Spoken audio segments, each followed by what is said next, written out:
Okay, so what's a circular motion? So you can imagine a ball traveling on a frictionless surface.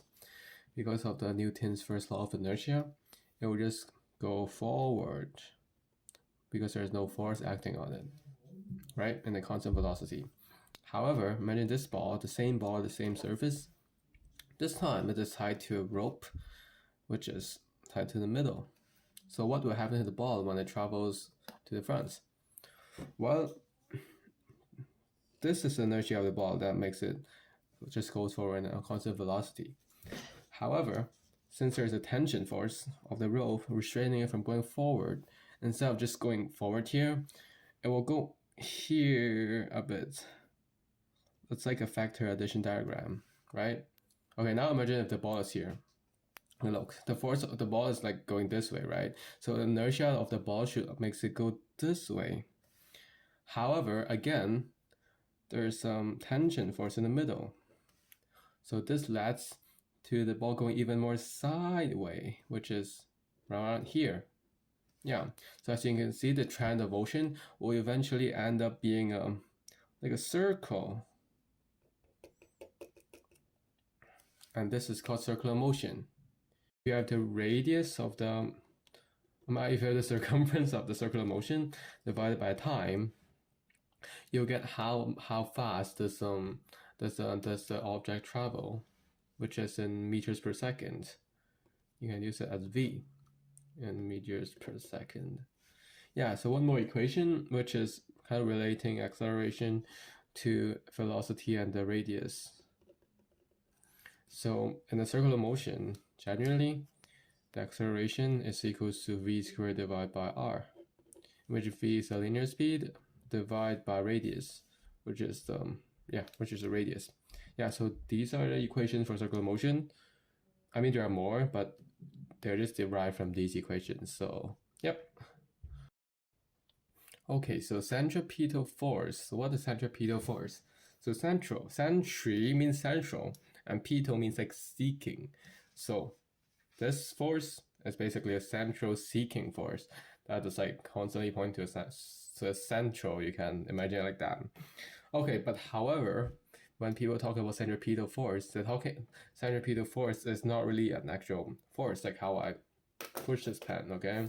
So instead, centripetal force is like a special phenomenon of a net force. Okay, so how does it show? Okay, so let's do an example. Let's have a crate here, and I'll push it here. Let's push it. So there's friction, and there's like the push force, and there's like normal force or all this stuff. But this is not centripetal force. So why? Because the net force, which is all the resultant of this force, is not central seeking. However, if you look at this ball example, so what force is acting on the ball? So it's just a tension force, assuming the surface frictionless. It's only a tension force acting on the ball. Yeah, and because of this tension force, it's only this force. So this tension force equals to the force net. So F net is equal to tension force. Also, one special like mechanic of this motion is that it's moving in a circle. So this tension force is always pulling to the central, right? So this net force, this phenomenon of the net force, is called a centripetal force. Equals Fc. Yeah, so there are more implications of this when it comes to like non-uniform or uniform centripetal. I mean, in circular motion, but we can talk about that later. Okay, so the equation for this is pretty simple. So do you remember this equation? A equals V2 divided by R, right? So A is A, but F equals MA. So if you add an M here, you get MA equals V squared divided by R times M. Therefore, this will be equal to this. So this centripetal force equals to V2 divided by R. Yep. Okay, so uniform circular motion vs non-uniform circular motion. So this is a very important concept, I think, because people always mix it up. I did, at least. Okay, so what is uniform circular motion? Let's talk about that first. So let's use another example, the same example. A ball on a frictionless surface tied by a string in the middle. Yeah, So why is this a uniform circular motion? So let's look at the net forces at different positions. So in this point, let's say the net force, since there's only one force pulling inside, the net force of this here is equals to T here. Let's say in another position, let's say it's here. Again, the only force acting on this ball here in this part is only the T. So the F net is also the same. Yeah, so let's say here, it's also only acting on the T, so the F net is the same. So you can see the F net is the same throughout the entire motion. Since the mass is also constant, so the acceleration is also the same, right?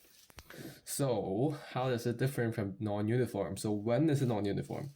So you can imagine a roller coaster. That is pretty exciting because it's like going up and down. Yeah, so this time, why is this non-uniform? So again, let's look at the uniform, look at the net force in different positions. So let's say you're on the bottom, you're on a roller coaster on the bottom. Let's look at the force diagram. What is the roller coaster dam?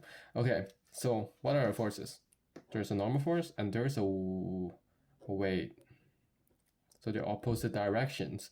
So the F net will equals to the normal force minus the weight, because they are like in different directions, right? So it's this one is the remaining force like points in the middle. Yeah, so let's say, so in here it's like Fn equal minus weight, because one is going up and one's going down. Okay, however, let's look at the force when it's here. I mean the net force when it's here. So when it's like this, I guess, the net force, the normal force, which is exerted by the railway to the car, is going down. However, the weight is also going down because the gravity is like under the ground, right? So there will be two forces here. So the F net will be Fn plus the weight. So as you can see, there's a different force nets in different positions of the circular motion. So that is what you call a non-uniform circular motion. And because the force net is different, but the mass is the same, the acceleration will be different. Wait, I don't know, right? That be different, I guess. Yeah, so that's the difference between uniform circular motion and non-uniform circular motion. And a quick recap. Uniform circular motion, force and acceleration, the net force and acceleration is constant throughout the entire motion. But for the non-uniform circular motion, the net force and the acceleration is not uniform in the entire motion. Yeah, so that's basically it.